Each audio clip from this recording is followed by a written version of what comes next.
What's up, everyone? Welcome back to We're Young with Just Us, back from the hiatus, a part of the Sports Opinions Network of podcasts.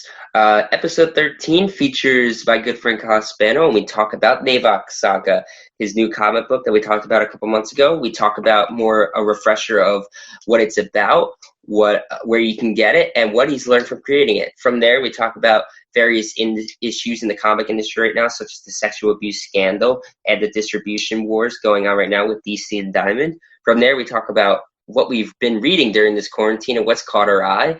And we talk a little about our wish list for DC and Marvel miniseries from folks who may not ever write again for Marvel and DC. So please check it out. Thank you thank you for waiting for this. I'm sorry it's been so long with everything going on, but I'm happy to be back. So definitely enjoy this episode and check out the Naevok Saga, and Kyle will tell you just where to get it. Swing drive, right center field. The Braves have won it. Elliott starts right, cuts it upfield, touchdown Dallas. They score and Reese, it's over. Corbett for the win. Bam. Got it. Knocked it. And the Scarlet Knights win it. They're in pandemonium in Piscataway.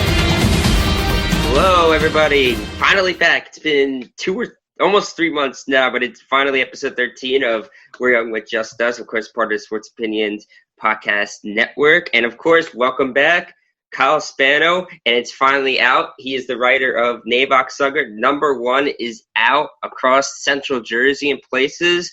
And, Kyle, it's an exciting time, right? Yeah, no, it's very exciting. I can remember back to last year watching the Long Night episode of Game of Thrones with the incredible Dijawadi long song. It was like 9 minutes long. It's great. I'm just like, I want to do a fantasy universe of my own, and here we are. First issue printed out. It's great. This is being recorded on Friday, so I picked it up 2 days ago. I kept missing Kyle at his house. He was doing some sales at his house, but and then eventually it was just like I did my Wednesday run at Comcast, which is Conquest Comics, which is in Bayville, and they had it there. And he was like, and Chris, the owner of the shop, was excited and he wanted me to take a picture. Kyle has that because they had him in that store. They had it at Kyle's dad's store, Comic Layer in Hamilton. And it's exciting, man. I got it in my hand, not doing the video for this one, but I got it in my hand, and it's great. Of course, I saw it like a couple months ago, so I already read it already. But it's looking in the hand with the finished colors and everything. It's amazing. You gotta be happy, man. Dude, no, it's awesome holding a finished product. Even if I didn't sell any copies, I still got a comic made, printed it. I employed artists. I funded it myself. So like doing a lot on my own, it feels really good. I gotta say, it's the cheesy thing for my favorite and everybody's most hated writer, Brian Michael Bendis, when he says this quote so many times about it. If you make a comic, you're officially in comics. Well, Kyle, you're in comics. You're officially a comic writer. That's awesome. Yeah, no, you're officially in comics, as Bendis would say. So you're finally out. So, you know what? It's been a couple months because of the whole coronavirus. I know we talked at the beginning. So, yeah, just give us a quick rundown again. But, again, I know if you listened, definitely, I hope you did a couple months ago. He did go on the rundown, but definitely give us that rundown again. Yeah, so just the gist of the Naevok Saga issue 1. It follows Naevok, the god of Greymox, and it focuses on absolute power corrupts absolutely, and it focuses on him struggling with him to keep his humanity and being a god as well, because being both those states very conflicting.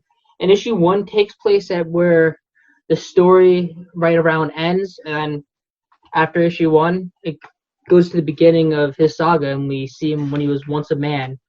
So basically, the whole story is just about becoming something, and that's what we see in issue 1, and that's what we'll see in issue 2 as well.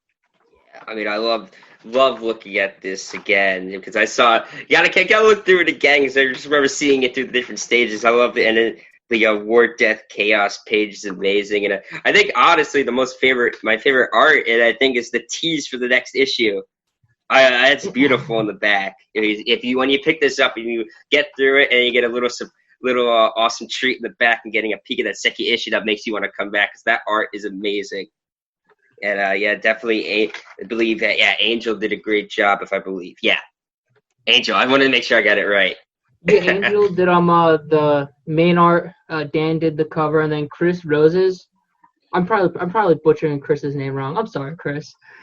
But he's doing 40 pages, and they're broken up into 8-page shorts. So that was a sneak peek of that, and we'll be seeing those in issue 2 through issue 6. I didn't have any finished art for issue 2 done yet, so we just threw one of his pages. And Chris also did the back cover, the ad for the comic layer, which it came out really good. I think. It did. It did, because I remember seeing, it's crazy, people obviously know, if you obviously listen to this, you're into comics, knowing the process of pencils to the finished product. And I remember looking, I think you still have the pencils on one of your Instagram pages, and it's it looks entirely, you go from something so rough to something so clean, which is on the back, because it comes out so amazing with the, obviously the purple fire in the back, and I believe that's smoke on the bottom, or maybe white fire, correct me on that. But it looks definitely it looks amazing coming out here, and I mean you're officially in. You sold it. You were in comic stores. It's amazing. So what was that process? Just getting it all out. You finished it, and we talked about the process of it. What was the process of getting it out for you? So right now, I've just been selling it to people I know just because I've been busy, and I hit up 2 shops, the Comic Lair, obviously my dad's shop, and I went to Conquest where Chris and Pete are, just because I've always gone to them and I'm friends with them. This Tuesday, I'm going to be doing my comic shop tour, and essentially I'm hitting up 16 to 20 shops in Jersey, and I'm just going to pitch my book to them, and I have damaged copies. I got comp for them because there's shipping and handling errors, so they're books I can just give away. And essentially, the shop is oh, we're not interested. I'll give them a copy of the book. Here, have a damaged copy. Take a look at it, and maybe they'll change their mind, maybe not. But yeah, essentially, it's literally just going around store to store like a salesman and just pitching your product. I can't say I don't know the experience. It's kind of what I was taught through college. Obviously, not that. It's something as cool as comics. So I guess another cool question is, that's cool going through New Jersey. So if you're a New Jersey resident, obviously if you're Central Jersey right now, Ocean County up to Mercer, you're pretty lucky because you've probably seen it in your 2 stores. Obviously Conquest I've been to, which is an amazing store. Comic Layer, I keep promising Kyle that I can go up there eventually, but I finally got a job. That's kind of the hiatus thing. It was kind of just figuring out getting my life in order. But yeah, I can't wait to go up there. So if you're Central Jersey, soon it'll be all North, South, and Central. So here's a cool question for you. You don't have to go too much into this if you like. So with the finished copy and doing self-published, is it something that you can then? Yeah, obviously it's cool because now you have a portfolio. You have something to show off to your booms, your images, your dark horse, your dynamites, and all that, right? Is that something cool? That's another thing of making your own comic, right? Yeah, no, absolutely. You can show it off. It's just the mistake I made going into this. I went in head first. I'm I'm gonna do an epic 100-issue series. No indie publisher wants to see that from a nobody. So the plan is I have 2 indie projects I'm working on with Chris. One is a one-shot, and the other one is a 2-issue miniseries. And the 2-issue miniseries, it's a samurai manga, black and white. It's comic book style, but heavily influenced by manga. And essentially, we do these 2 projects, get them out there, and I'm sure they'll get published because I'm confident in the writing, Chris is confident in the artwork, and we've already worked together before, so there's the chemistry there. And it's just pitching it and seeing where it goes. But yeah, having this done, what I plan with the Naevok Saga, once the first arc is completed, the first 6 issues, I'll have the 100-issue outline. I'll have essentially the Naevok Saga Bible done, which goes into detail, the entire universe, stuff you won't even see in the comic, just so I have everything in front of me and I can write and know that I don't have to retcon anything and that everything is in continuity. And I think going to an indie publisher with your first arc completed and everything that outlines your entire series, I think they'll be impressed. And if they see that you also have works published, it's going to be wow, this kid has the whole package. I mean, yeah, it's awesome. Like once you get in the door, you have something to show off instead of just an outline. I mean, that you printed, you put the money in, you got it out, and you got a product out. And even if for some reason everyone the comics would have dropped dead, God forbid, at least you could say you have a comic. So that's always true. cool. But of course, don't stop there. Always in the future. So yeah, I was about to get into that. So you said in it for the long haul. I heard those triple-digit numbers, right? That's what you're going for? Yes, I am. All right. And, of course, I think you covered pretty much everything on that. Is there anything I'm really missing? I know we just did it. I know we did a huge podcast a couple months ago. People can find that if you really want more detail about the whole genre. We don't want to retread too much ground, but I definitely do want to show it off again. So definitely, I would say, Kyle, yeah, just say anything more you want to say other than promotion about that. I'll just give a few tips to people going out to make their own comic who want to go the self-publishing route without Kickstarter and just funding it on their own. I definitely made some mistakes, but it was a learning process.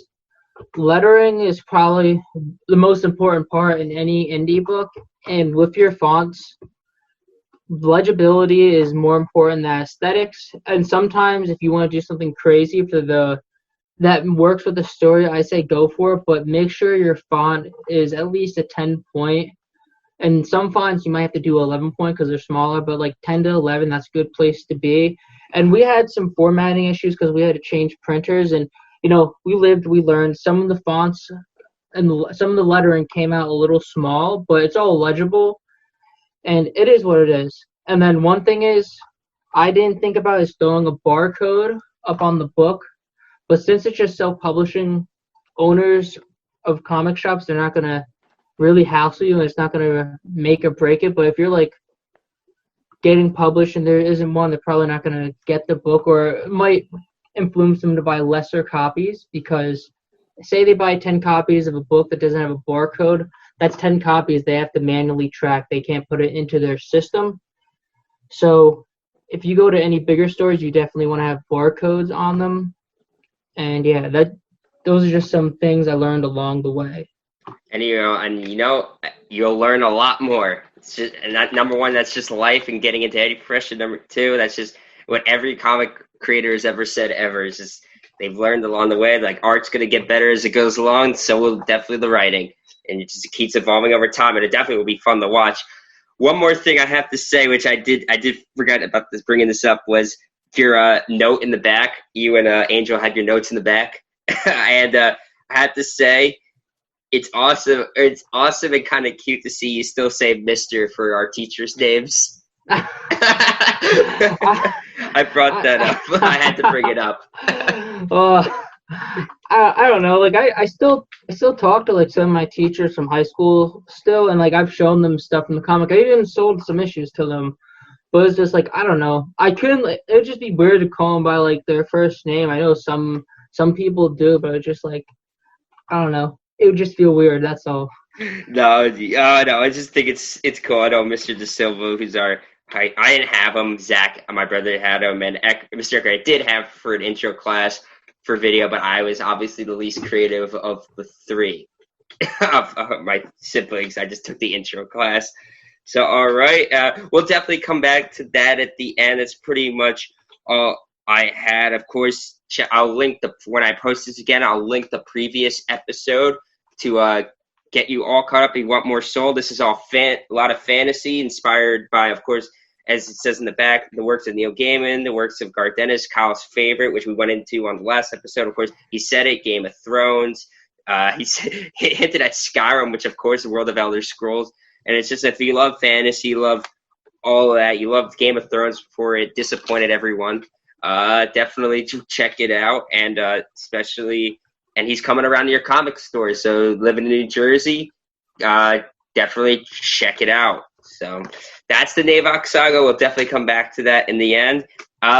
It's been 3 months almost 3 months next week since I uploaded an episode, and what better person to talk about than the son of a comic shop owner about everything that has happened in the past 3 months. So definitely catching up about it. And definitely, since obviously the son of a comic shop owner, we'll talk about distribution. The big bug that has everyone rattled, or everybody scrambling to adjust to, because change always brings adjustments. That's why everybody's afraid of change. Is DC saying sayonara the diamond? We're doing things with our own publisher, or we're not with our own distributors. My apologies. Which is Midtown, which is DCBS, and Lunar. I forget which one Midtown owns. I think Midtown owns DCBS. But yeah, they did that. So, Kyle, what is the inside of what you've been seeing, at least with your dad, about this adjustment? Oh, they haven't been getting any DC books So far, because I have seen that some stores I went to, I know Conquest didn't have it last week, because of course it's not even their fault. Obviously, I'm not trying to throw a single shop under the bus, especially right now. I never would do that. The reason is, I think it's just been frustrating right now from what I've been hearing, is that these guys are slow. It sucks, and it's just like some of their packaging. Some of them are saying, "Oh, they package so much better than Diamond," but like none of the orders have been super heavy yet. And I don't think the packaging is going to be that great.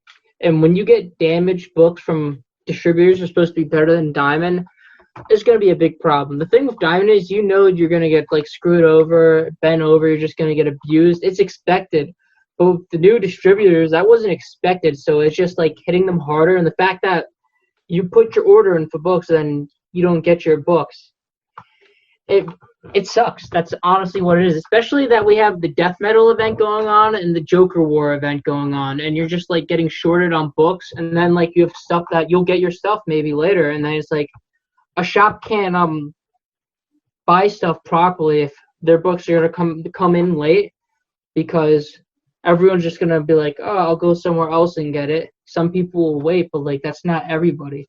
And overall, I think right now, at least, the distributors are kind of hurting the shops. I think just with more time, the distributors will get adjusted to it, hopefully, and that's really how things are going to get better, just with time. There's nothing. Every critic has been saying like that. It's not the critics that are just anti DC, because there have been some that are just totally have always been against it before seeing what happened, which obviously. Some foresight, some just anger with change. But then a lot of the people are like, yeah, sure, change is needed, and maybe we need to adjust our distribution, but why now?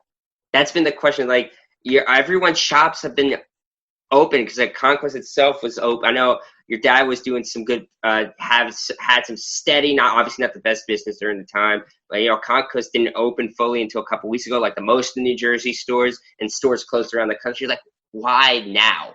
Like, I mean, I think that's just the frustrating part. You're right. That definitely is. And, like, I don't think people would be upset if they got their own distributor. But, like, I think they should have told Diamond that they're going to do this, but they're going out of, like, respect for the shops and everybody. They're going to wait until after the pandemic blows over. But, like, to do it now, I think DC just wanted to make a statement. That's what it comes down to. Like, they're ballsy enough to do it now out of all times. They're making a statement. And it's rough, because it's literally corporations don't really get affected by the choice. This is a drop in their bucket, DC Comics. The IP is worth more to them. It's the losers are the stores in the end. If any distribution failures, it goes on the stores, because they're not able to sell the books, and it forces them to go elsewhere. And that's the unfortunate case about it. And the frustration people have been hearing before it happened, since it happened, it's been slower. And it's definitely something that needed to happen. I think at a different time, change was definitely needed, because Diamond isn't a group of saints. I'll tell you that much, because we got that report that they were raising their rates, selling less books. But it's madness.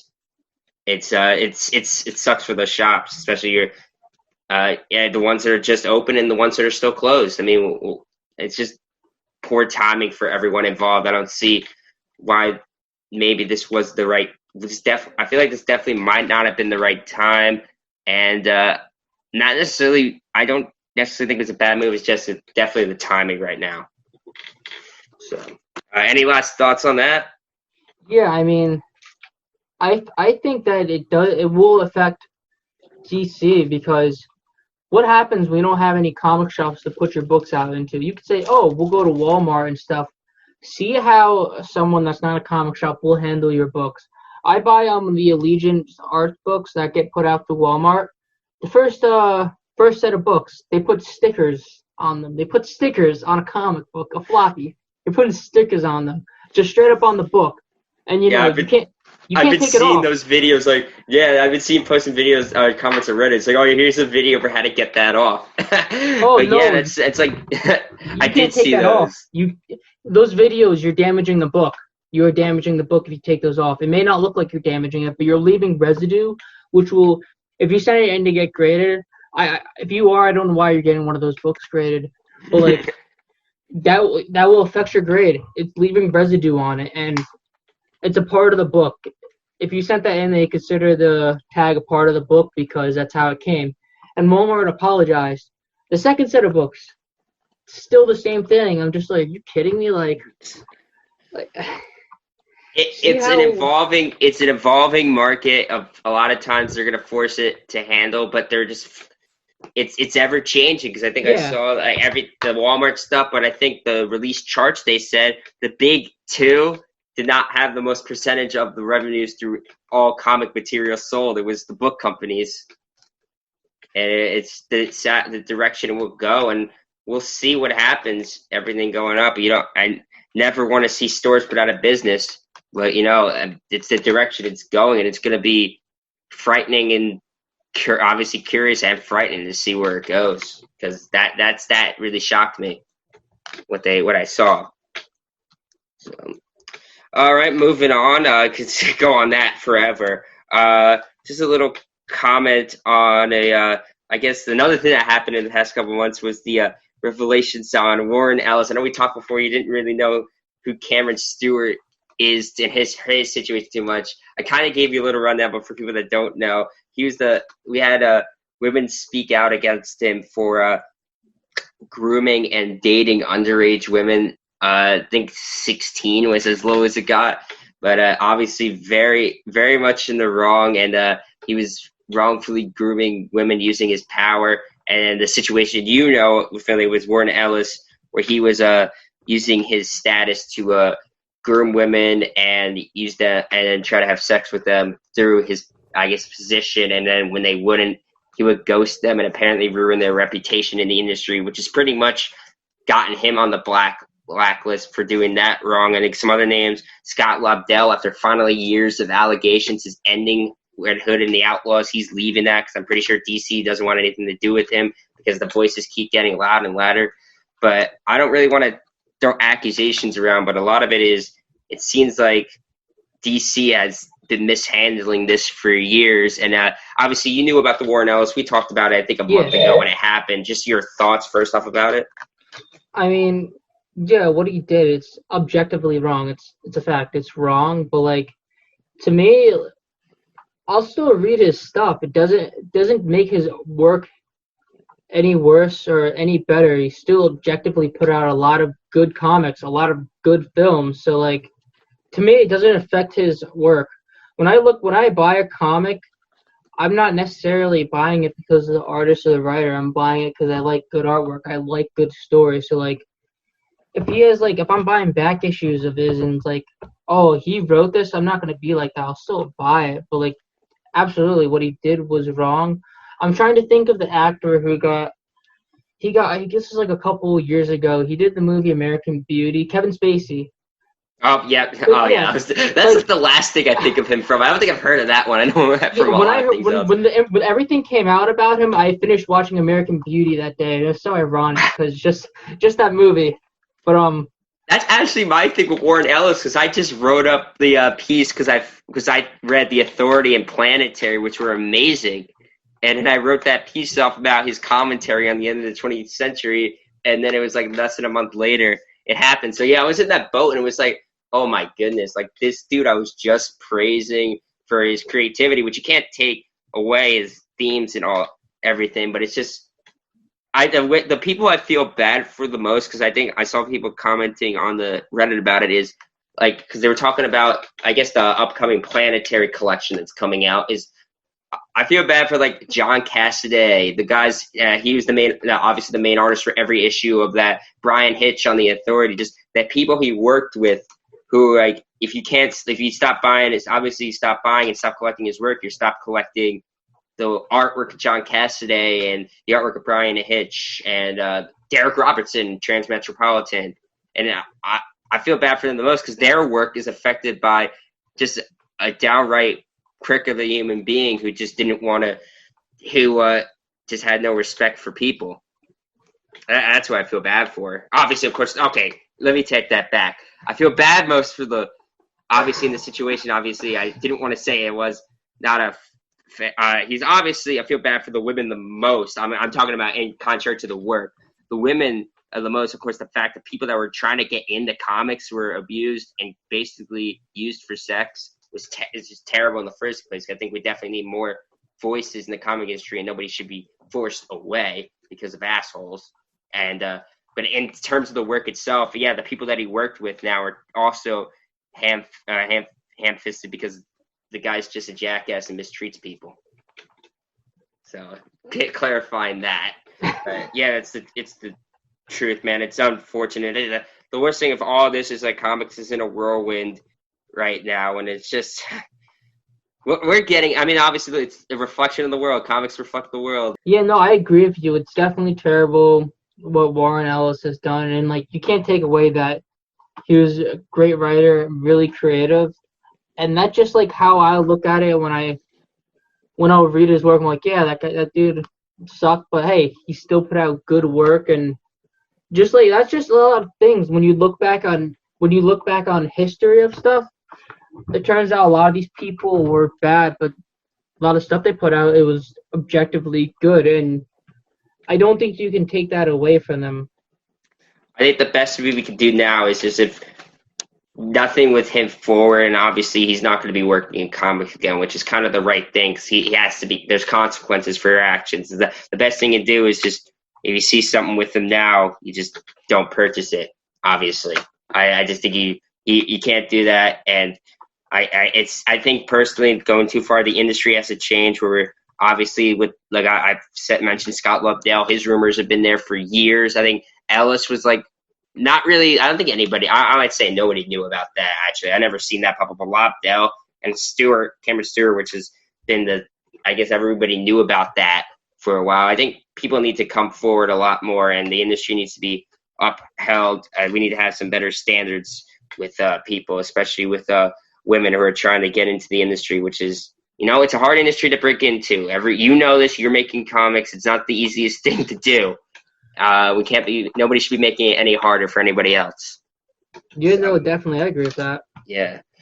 All right. And so, you know what? A lot of negative right there. I had some more, but I really don't want to get into much because I don't really want to give these certain people any more attention than they get. So let's go just to transition out of that to the goods of the past 3 months and basically our personal stuff, which is what have you been reading, my man? New stuff, anything that's come out since the hiatus ended, or maybe diving into old stuff you never thought of. Like, obviously you've been busy writing, managing Naevok Saga, but what's been your downtime so far? Yeah, reading. Oh, I'm terrible with what I read because like I get a lot of stuff, but like half of it I don't remember. But if I see the cover, I'm like, oh, I remember this. I can tell you all about the story.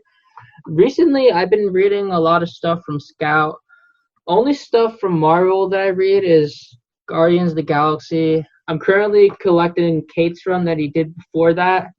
I'm almost done collecting that. But yeah, it's only 12 issues if I'm right. Yeah, it's not that many. I'm pretty sure it had like a smaller print run though. It wasn't that big of a book. But I just want to get it because I'm a Cosmic Ghost Rider fan. I'm big into him.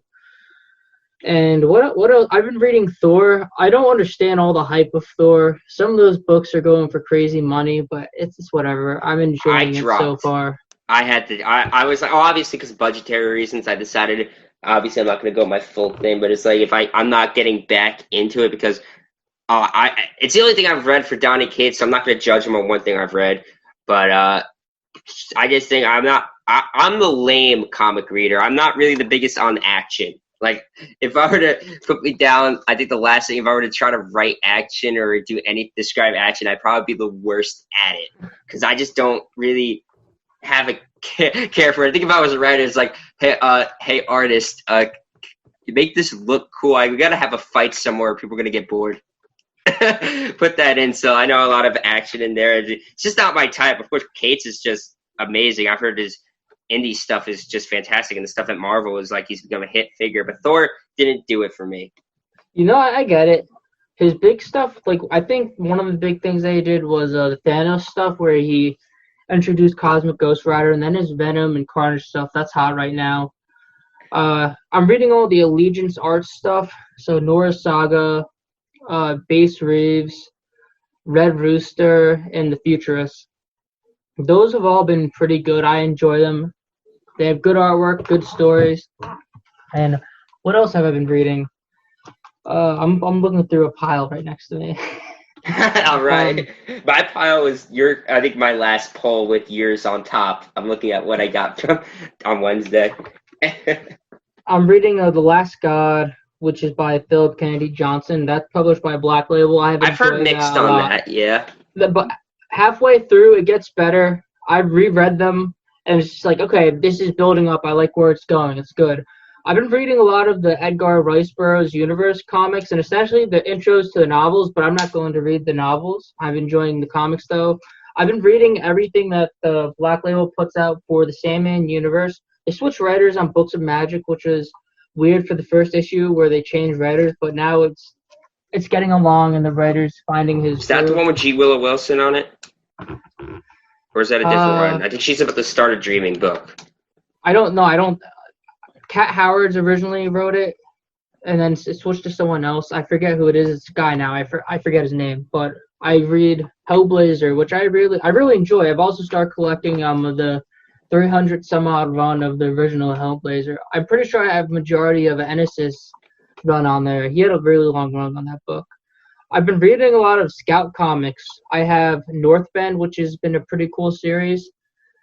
Canopus, that's just a really weird sci-fi book. I've been reading everything that's AWA. That's some of the first stuff I read, and Garth Ennis is a big part of that label. And all the books, they're phenomenal. They have horror, they have superhero, they have sci-fi, they have crime, they have it all. I've been collecting old cross-gen books. I finished reading Sojourn, which Ron Mars wrote. He wrote majority of the cross-gen stuff, and him and Mark Waid, I think, were the really big people in there. Yeah, they did a great job on all that stuff. I wish CrossGen could come back, but AWA is doing something like CrossGen with a shared universe. But I've also been reading, as I said, the Hill House horror stuff, and I think it's all been pretty good for the most part. Joe Hill picked a couple good writers, a couple good artists, and they've all been doing a good job. Some stuff is hit or miss for me, but for the most part, I'm excited every time I read it. Here's a question for you, because you obviously have my reading list. I've been catching up through a lot of trades through a back because I did all the Brian K. Vaughan stuff and Powers by Bendis, and I've been catching up on that. In the new stuff, do you believe? I believe with a lot of comics out there right now, when you just did the fantasy and you're reading a lot of horror, do you think we're missing anything right now? Where it's just like the wide array of comics, like we got a little bit of everything for everybody. I don't think we're missing anything. Everything's getting made, from erotic to superhero, everything. And on my last note of erotica, Faithless from Boom with Brian Azzarello and Maria Faithless Lavia. number 2. Faithless 2 Yeah. Faithless 2. Yeah, I haven't read the first run. I still need to get it, but I'm on the second. I've read the first 2 issues that have come out for the second run, and it's such a wacky book. It really is, but I enjoy it a lot. And some people might be turned off, oh, it's erotica. But what's interesting, you have a female artist that's drawing everything. That's what I find so interesting about it.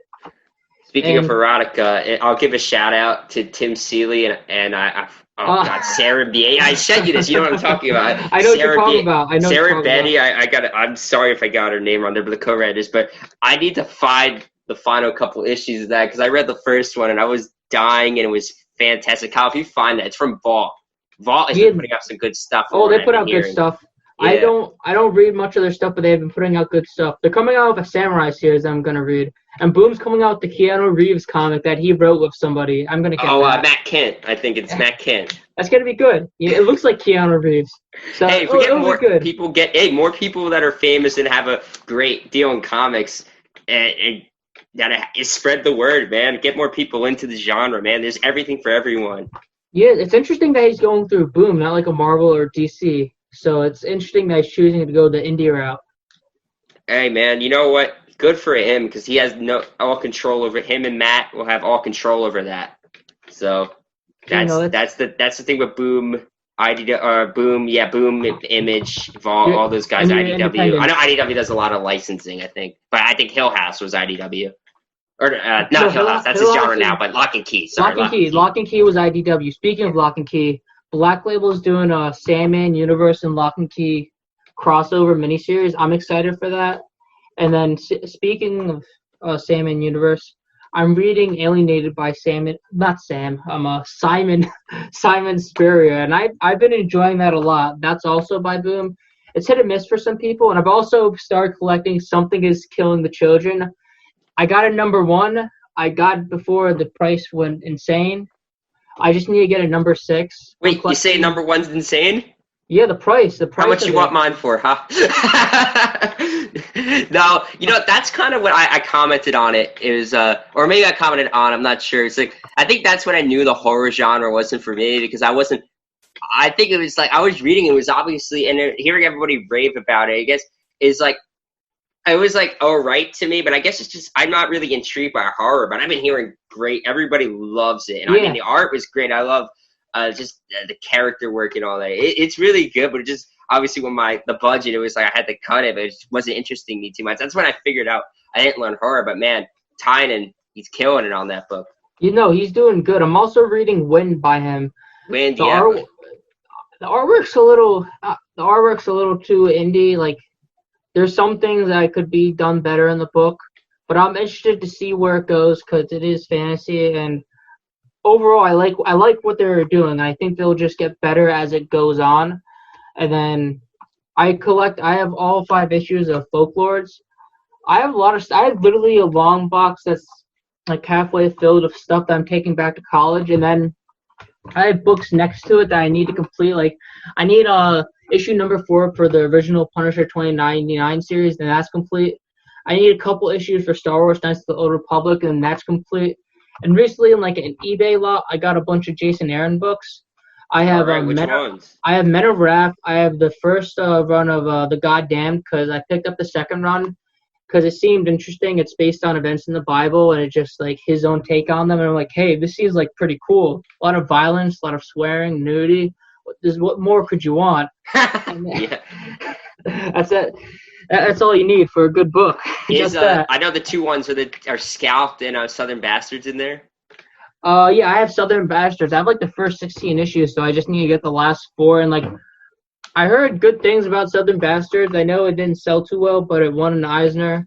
Not that that really means anything, but like, if I only need 4 more issues, I might as well just complete it and read the 20-issue series, That's how I see it. Deep into it, so I might as well say mine since you went into it. I think the deep ones I've been catching up to is, obviously, we're going back to the beginning of the quarantine. My entry into the non-big 2 was Saga. My favorite, which I think this is a bad idea for all listeners. I don't think I told you this one, Kyle. Do not finish Saga and then read Death of Captain Marvel. You will cry. Those are too if you finish Saga then read that, like, Death of Captain Marvel is a heart wrencher. So don't read 2 sad don't read 2 sad endings back to back. Why the Last Man, which I most recently fell in love with that too. So I think Vaughn just jumps up near the top for me. East of West, have you read that yet? By Hickman? That just ended like last year. That's a Western. Yeah, I know what that is. I remember you telling me about it. Only thing I read by Hickman is Decorum, which I know you weren't a Decorum fan, but I've been enjoying it a lot. I'm gonna wait on that. If like it gets more, because I think you're a lot better than me with world building, and I'll get lost. Like Hickman loves world building, and I get lost. You are all right, world building. I'll get all of it. Like me, I just get lost and confused. So I'll wait a bit before diving back into that. It's the And same of with the course, Last Gods.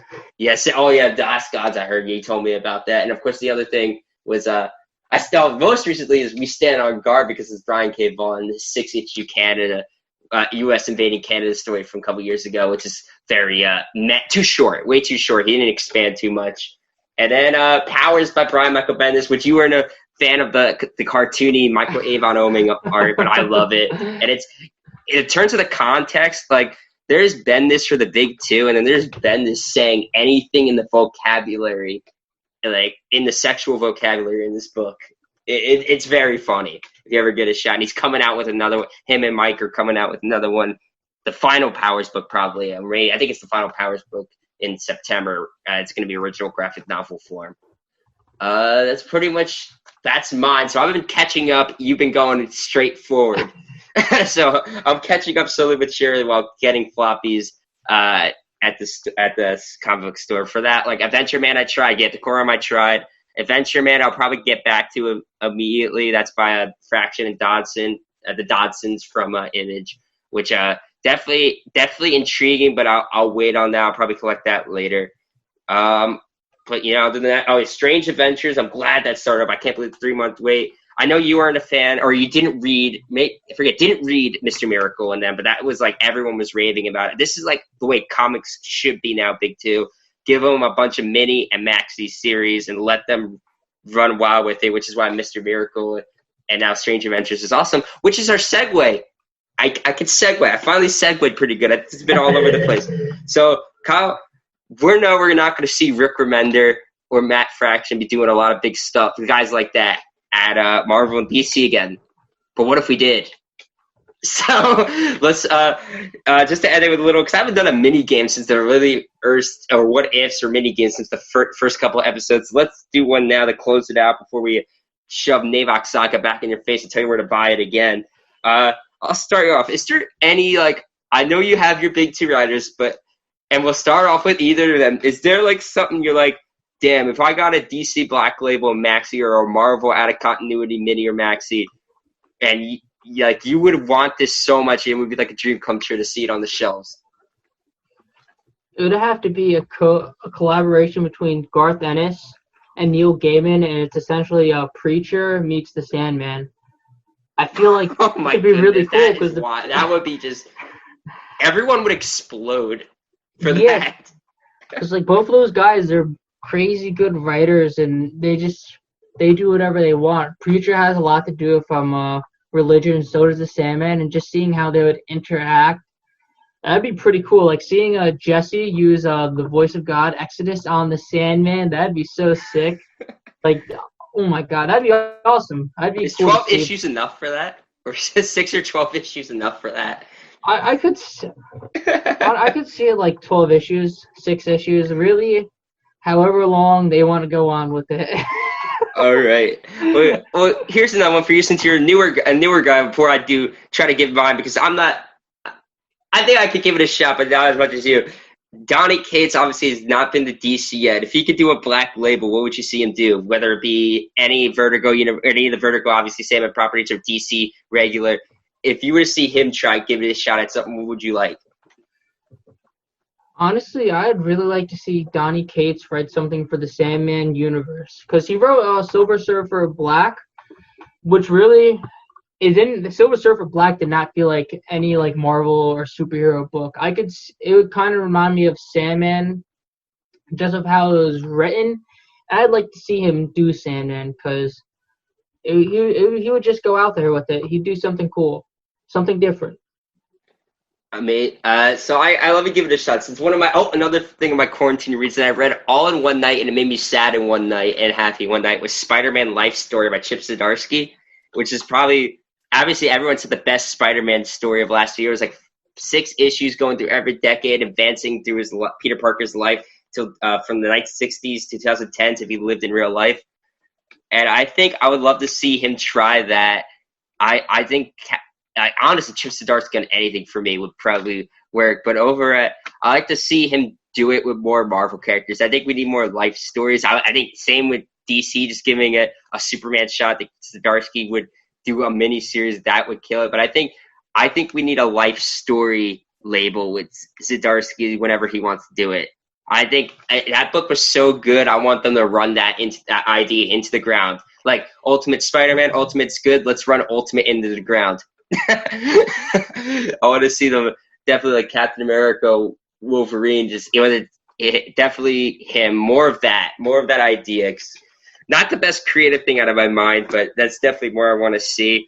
And just because I'm such a sucker for him now, and he's dominated my quarantine, I think, and this is going to be out there because he's done a little bit, and I think he planted some seeds. I think I want to give Brian K. Vaughan a shot at Wonder Woman in a 12 issue. I think I'd read that because I think some of the best single issues that I read going through like Young Justice and that original Young Justice and those it was actually the Young Justice events writing in the Wonder Woman mythos was pretty good. It would bring some cool popularity and power to the character with his name. They'd be really cool for the character.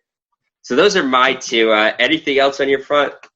I'd like to see Garth Ennis and come back to do like a proper Punisher thing. Not even a proper one. I would like to see him to do a universe event where the Punisher is the leading force to this universe event. Like he's pushing it along just like how you had Planet Hulk and World War Hulk, where Hulk was the main figure in that event. I think that'd be interesting having a universe event surrounding the Punisher. I don't know. That's just me because I like the Punisher a lot. He said it on the interview. Check that out. I think I said it in the Comic Pop interview with him. He definitely said he's always welcome to come back to that. I think everyone would be happy. He just finished Punisher Soviet. We definitely could use more of that. I think I'm going to just do a cop-out answer and just say emphasize the mini and the maxi because I know I'll pick it up because, I mean, I just think there's so much potential and it's just, I think I want to say it's what it's going. Everyone assumes because everybody brought that up. Like that was a question for Joe Quesada years ago about why don't you do more minis or why don't you do more maxis and all that. It's just I think it's more appealing to people. I know at least to me it appeals to me more to just see a condensed story, especially a condensed story out of continuity. And I think and I think would bring a lot of these writers who are out of it. If you just let them do what they want, they would enjoy doing it without the crazy over-the-top editorial pressure. I think it would be cruel. I agree with that. And honestly, that's why a lot of the Batman stories we're seeing on Black Label, which is essentially Elseworld, that's what we're getting there. And I mean, they got Jeff Lemire back. He's been. Yeah. I mean, why would Jeff Lemire ever come back to Big Two? He sold all these things. He's worked for every company. Isn't that crazy? I mean, it's like it seems like, hey, here's not AWA. I'm surprised he hasn't yet because it seems like every company is gone. TKO is up. Oh, here's an Eisner-winning book from Jeff Lemire.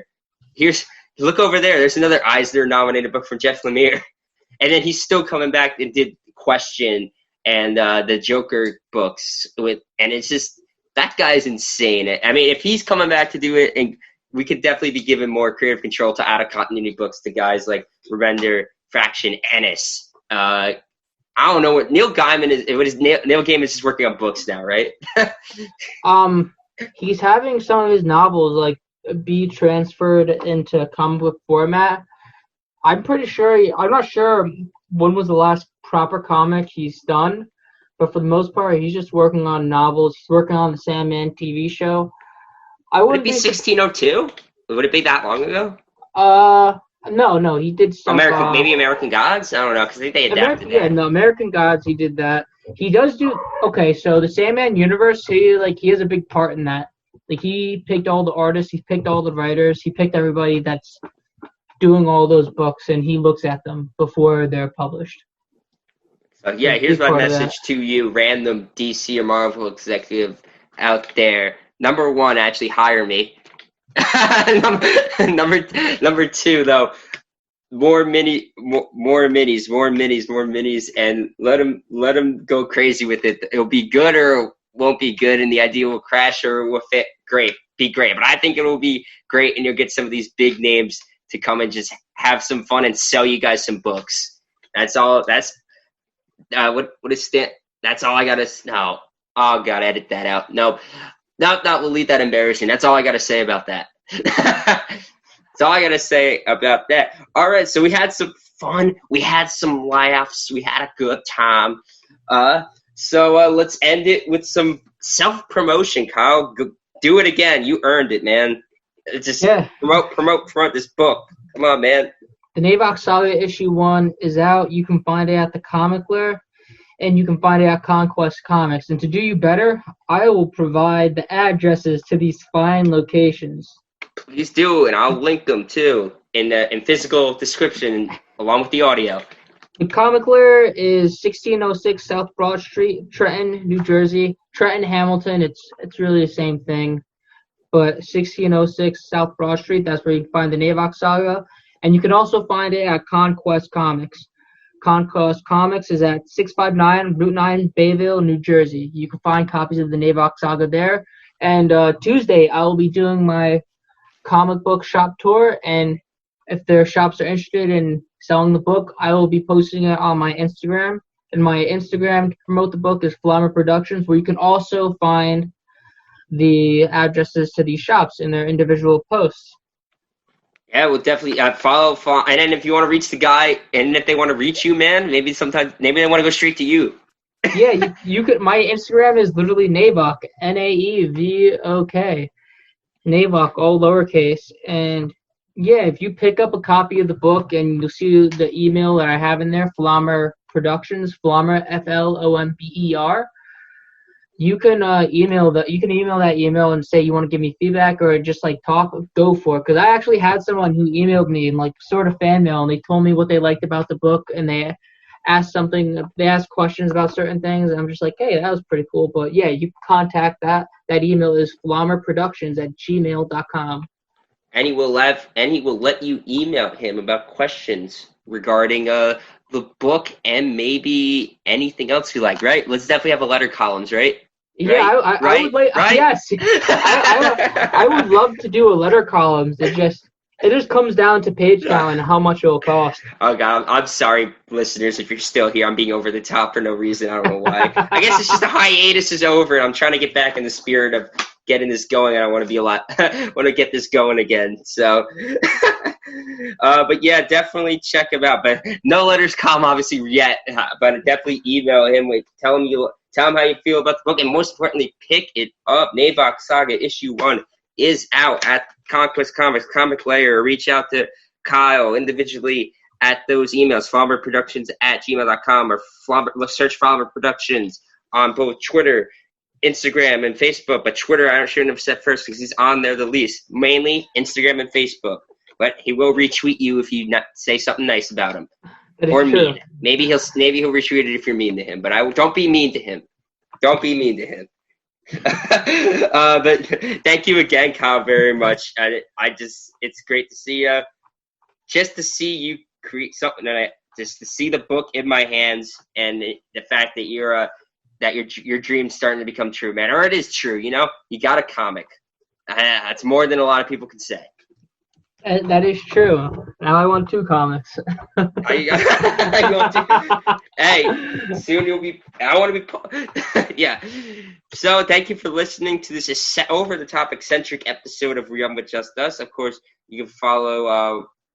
It's WYBJU on Twitter. I can't say there's many followers. There's only 18, but there's only been 18 since the first day because I haven't been doing much. There's been a hiatus. But we'll be back with more episodes in the future. You can follow at Sports Opinions 30. That's the main page for Sports Opinions Podcast. And share this on. This is going to be on Spotify, iHeartRadio, Apple Podcasts, YouTube, and all through Spreaker. If you search it and share it, please share it. Please share it. Spread the word. And of course, thank you for listening. And buy the Naevok Saga. Have a great night, guys.